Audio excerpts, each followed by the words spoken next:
கல்லு மண்ணு சாராயம் இந்த மூணை வைத்து மட்டும் வைத்துக்கொண்டு பிடிஆர் பழனிவேல் தியாகராஜன் சொன்னார்ல 30,000 கோடி சம்பாதிச்சிட்டாங்க. எப்போ ஆட்சி வந்து 6 மாசத்துல, ஆட்சிக்கு வந்து 6 மாசத்துல 30,000 கோடினா 4.5 வருஷம் நடந்திருக்கு. எத்தனை ஆயிரம் கோடி என்று கற்பனை செய்து பார்த்துக்கொள்ளலாம்.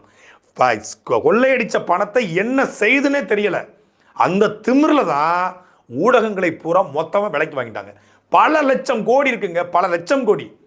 தமிழ்நாடு அரசு 9 லட்சம் கோடி கடன். ஆனா இங்க சர்வசாதாரணமா ஒரு ஆண்டுக்கு 50,000 60,000 கோடி டாஸ்மாக்ல லாபத்திற்கு போறான். இது முறையா கவர்மெண்ட்டுக்கு வந்தா கூட இந்த கடன் வாங்க வேண்டிய தேவை இருக்காது. இதுல எல்லாத்தையும் பெரிய கொடுமை தெரியுமில்ல, தமிழ்நாடு டாஸ்மாக் நஷ்டத்துல ஓடுது. 48,000 கோடி ஆண்டுக்கு வருவாய் தரக்கூடிய ஒரு நிறுவனம் நஷ்டத்துல ஓடுதுன்னு சொன்னா எவ்வளவு பெரிய அயோக்கியத்தனம். யாராவது ஒருத்தர், ஒரு நேர்மையான பத்திரிகையாளர், ஒரு நேர்மையான ஊடகவியலாளர் அண்ணன் சீமான் குறித்த செய்தி வெளிவந்த போது அதை பேசுபடு பொருளாக மாற்றி விவாதம் நடத்திய ஒரு ஊடகம் கூட 3 நாட்கள் அந்த அமலாக்கத்துறை ரெய்டை விவாத பொருளாக மாற்றல. தமிழ்நாட்டில் ஏதாவது இந்த இப்போ தொகுதி மறுவரையறை இன்னும் முடிவே பண்ணல, பேசியிருக்காங்க.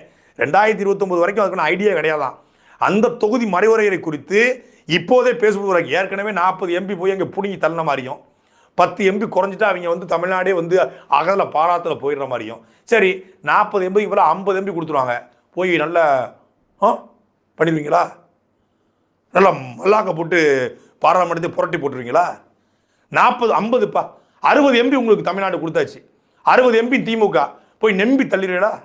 என்ன பண்ணிடுவீங்க? ஏற்கனவே என்ன பண்ணீங்க, இப்போ என்ன பண்ண போறீங்க? ஏதாவது வந்துடக்கூடாதுன்னு பார்க்குறேன். வார்த்தை தான் வந்துடக்கூடாதுன்னு ரொம்ப கவனமாக பேசுகிறேன்.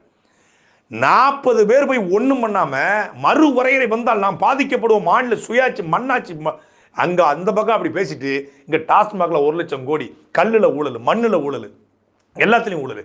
இதை மறைப்பதற்காக இதை மறுவரையறை குறித்து முதலமைச்சர் ஸ்டாலின் அவர்கள் தமிழ்நாட்டினுடைய அவருடைய தலைமையில் 43 அமைப்புகள் 53 கட்சிகள் கூடியது அப்படின்னு பேசியது, பிங்க ஆட்டோ விட்டுட்டாரு, மகளிர் தினத்தை உரையாட்டிட்டாருன்னு பேசிய ஊடகங்கள், காட்டிய ஊடகங்கள், இந்த அமலாக்கத்துறை ரெய்டு கொடுத்து ஒருத்தன் பேசுறாங்க. ஒரு ஆம்பளை கூடவாடா இல்ல தமிழ்நாடு ஊடகங்கள்ல. இப்போ வருவாங்க, இது பாஜக அரசுடைய பழிவாங்கும் நடவடிக்கை, அமலாக்கத்துறை பாஜகவுடைய ஏவல் பொம்மை, அமலாக்கத்துறையை காட்டி திமுகவை நடுங்க வைக்க பார்க்கிறது பாஜக, இந்த சலசலப்புக்கெல்லாம் நாங்கள் லஞ்சம் மாட்டோம், நாங்கள் பணம் காட்டு நரி அப்படின்னு இப்போ பேசுவாங்க. டேய், இதுல எவனாவது அமலாக்கத்துறை வந்து பழி வாங்குது அது பண்ணுதுன்னு சொன்னா செருப்பை கழட்டி அடிக்கணும். தமிழ்நாடு டாஸ்மாக்ல முழுக்க முறைகேடு நடந்திருக்கிறது. அப்பட்டவர்த்தனமாக அப்பட்டமாக இது வெளியே வந்துவிட்டது. இதுல வந்து அமலாக்கத்துறை பழி வாங்குது, பாஜக பழி வாங்குது, அவன் பழி வாங்குறான், இவன் பழி வாங்குறான். நீ செஞ்சியா இல்லையா? எதற்காக 19 நிறுவனங்கள் இருக்கும் பொழுது எஸ்என்ஜே கால்ஸ் இந்த அக்காடுக்கு மட்டும் 60 விழுக்காடு சரக்குகள் வாங்கப்பட வேண்டும்? இந்தியா முழுக்க எல்லா மதுவான கடைகளையும் எல்லா சரக்குகளும் கிடைக்கும் போது குறிப்பிட்ட கேவலமான மட்டமான சரக்குகள் மட்டுமே விற்க வேண்டிய அவசியமும் தேவையும் என்ன வந்தது? 40 வருஷமா இருக்கக்கூடிய தமிழ்நாடு டாஸ்மாக்ல ஏன் இதுவரைக்கும் ஒரு வாகனம் கூட வாங்கப்படவில்லை? ஏன் இன்னும் எந்த பில்லும் கம்ப்யூட்டரைஸ் ஆக்கப்படலை? அப்படிங்கிற பல கேள்விகளுக்கு அமலாக்கத்துறை சோதனை பதில் சொல்லியிருக்கு. 3 நாள் கடந்த இந்த அமலாக்கத்துறை சோதனையில பல்வேறு ஆவணங்களை, முக்கியமான தகவல்களை அமலாக்கத்துறை அதிகாரிகள் திரட்டிருப்பதாக தகவல்கள் வெளிவந்திருக்கிறது. முழுமையாக இந்த விசாரணை நடந்தால், செந்தில் பாலாஜி மீண்டும் விசாரிக்கப்பட்டால், ஏன்னா அவர் தான் அமைச்சர், அவருக்கு தெரியாம அங்க ஒரு பாட்டில கூட எவனும் விற்க முடியாது, அதான் யதார்த்த உண்மை.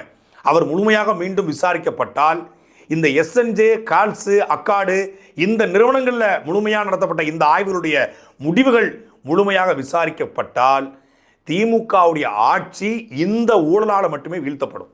ஏன்னா டெல்லியில இதே போல மதுபான ஊழல் நடந்த குற்றச்சாட்டு தான் அரவிந்த் கெஜ்ரிவால் என்கிற ஒரு பெரிய புரட்சியை பண்ணி வந்தான்னு சொல்லப்பட்ட அரவிந்த் கெஜ்ரிவால் ஒரு மதுபான ஊழல்ல வீழ்த்தப்பட்டிருக்காரு. அவர் மதுபான கடைகளுக்கு எக்ஸ்ட்ரா டைம் வைப்பதற்காக முறைகேடாக பணம் வாங்கின குற்றச்சாட்டு. அவர் வந்து மேனுஃபேக்சர்லேருந்து வாங்கி மொத்தமான விற்கிற இந்த மாதிரிலாம் பண்ணல கிடையாது. ஆனா